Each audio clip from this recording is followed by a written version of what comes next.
Hello and welcome to another session on our introduction to statistics, where we are going to use statistical software named in particular SPSS to run through an example really quick for how to get some descriptive statistics. Now you can make your own data set and then use SPSS, but in the interest of having a realistic, practical example, we're going to use or reference the book Statistics for Data Analysis and Data Analysis for Nursing Research, which made available a study that was done with 1,000 women in a certain low-income community. And they had a whole bunch of surveys and tests done and made this available with their book. So we are just going to demonstrate that, and we are opening the B file of that if you happen to have the book and want to follow along. So we're just going to run through the steps, very simple, to get some descriptive statistics, first of all, and then we'll run a t-test in a little bit as well.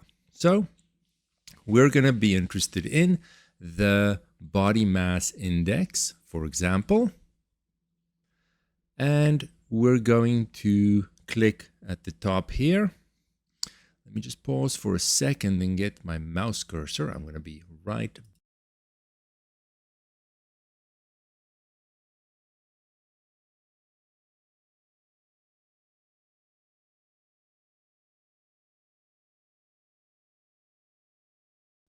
That's much better. Now you can see my mouse and see where I'm clicking. Much better. Apologies for that. So we're going to click on Analyze at the top, which I see you cannot see very well. Analyze at the top, then Descriptive Statistics. Then there's a little extra drop down. Then we'll click on Descriptives. And we're going to make this a little bit bigger so you can see it. We're going to look in this example at the body mass index. So we see it over here, BMI. I know this is very small and you might not be able to see it. Look for BMI, your variable of interest, and click on this little arrow to carry it over. Then we're going to just make sure it's going to display everything we want. We're going to click on Options here on the top right. And then make sure we select the mean, standard deviation, whatever else you want. Minimum, maximum, for example. You can select the variance and the range, standard error of the mean, whatever you may want. Kurtosis and skewness indexes as well. And then we'll click on Continue. And then we'll click on OK here.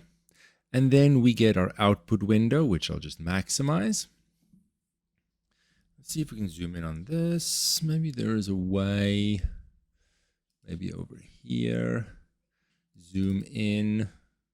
There we go. That's a little too much zooming. Maybe like so. And then we can look at this and answer some questions. For example, what is the mean body mass index? The mean score of our variable is over here, 29.2226. We can see the standard deviation there. We can see the standard error of the mean that's used in our comparative distribution, comparison distribution for t-tests, for example. And this is just our basic first step to get some statistics through SPSS. All right, so let's close this. You can close the output window if you want. We don't need to save it. And let's look at something else. Let's suppose we want to just run through a single sample t-test. We can look at a bunch of variables.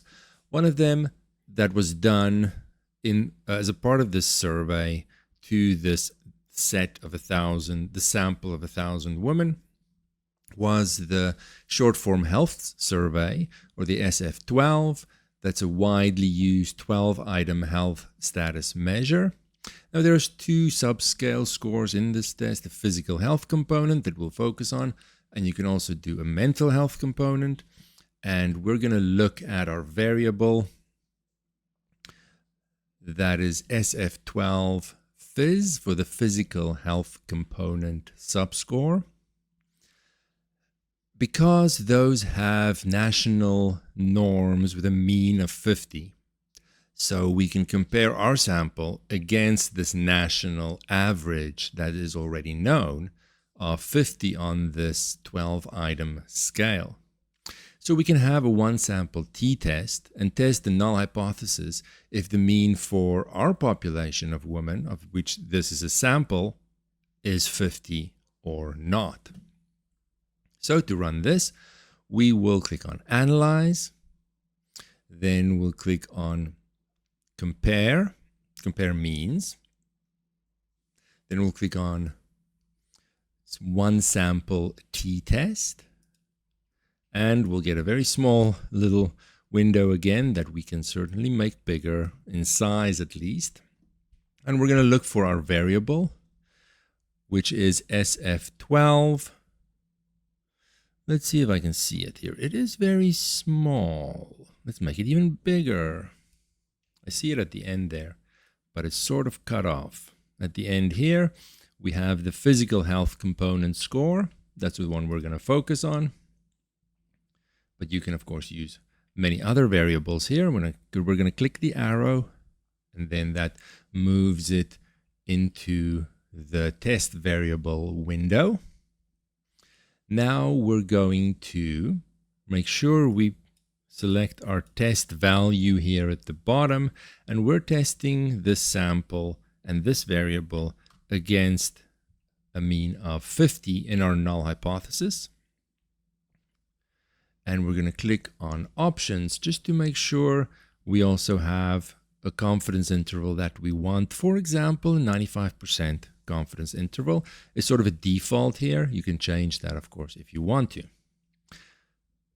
We'll click continue there, and then we'll go and click OK.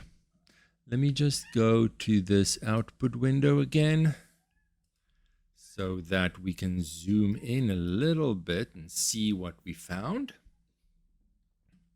And we can then see the t-score that we found for our sample is negative 13.469. Our degrees of freedom is 892. And we could set up a hypothesis test. Is the mean equal to 50 or not? So we have a two-tailed test, and it is significant with a p-value less than 0.001. So highly significant. And we also have our confidence intervals here as an alternative to the conclusion of rejecting the null hypothesis. Confidence interval ranges from negative 5.59-ish to negative 4.17. So that means that in a random sampling of this size, 95% of our samples will have a mean in this range. And we see that that is very much different from the difference between our sample and 50. 0 is not included in this interval, so it is definitely supporting the conclusion that we are rejecting the null hypothesis, and we are definitely different in our mean for this population of women, different from 50. So you can run through a single sample t-test like that. Let's go through the steps real quick again, just in case. We'll click on Analyze, Compare Means, One Sample t-test, pick your variable, check what confidence interval you want to show, and what value you're testing it against in your null hypothesis. And it is as simple as that. All right, that is the end for this little session. Just a brief walkthrough of some uses of SPSS, descriptive statistics, as well as a single sample t-test. Welcome to MathCats, where we aim to better understand mathematics. Join us weekly for discussions on elementary, high school, through to university math. You can request the next topic by leaving a comment on our YouTube channel or by emailing us at mathcats314@gmail.com. And as always, remember to like and subscribe. Thank you.